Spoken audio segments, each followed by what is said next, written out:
Welcome to Endangered Species from Outer Space. Today we look at a rather exotic race called humans.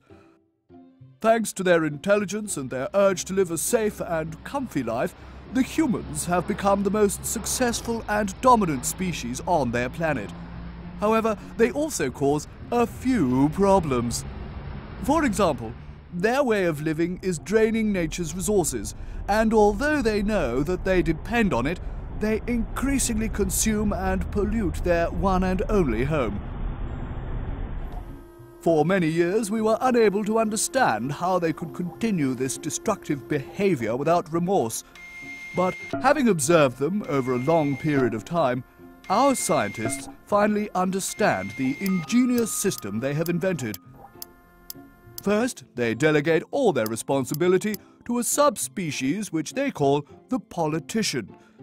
The job of the politician is to continue unsustainable development which sooner or later has to be paid for by the poorest, their own children, and even their grandchildren. For this task, politicians need as many arguments for the destructive lifestyle as possible. They wouldn't be able to deliver these without the help of a further subspecies called the lobbyist. The lobbyist provides biased information about the stock market, employment rate, energy prices, and, of course, upcoming elections. He helps the politician to ignore social and environmental considerations and assists him to justify his decisions towards maximizing short-term profits.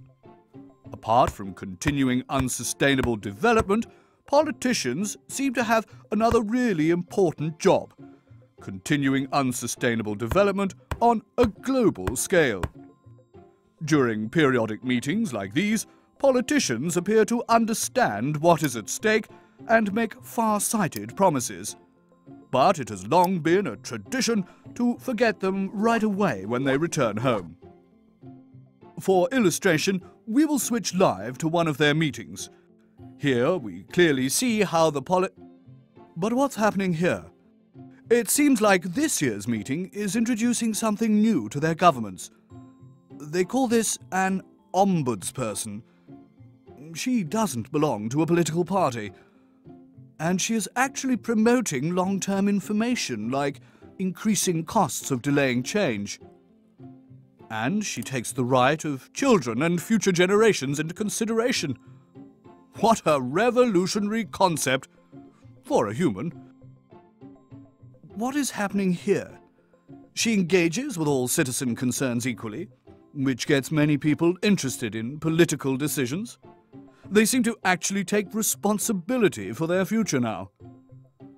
But here, the best part, this is a real innovation. She has the duty to take legal action if the long-term goals are ignored, making promises reliable. Maybe they will finally change course. Stay tuned.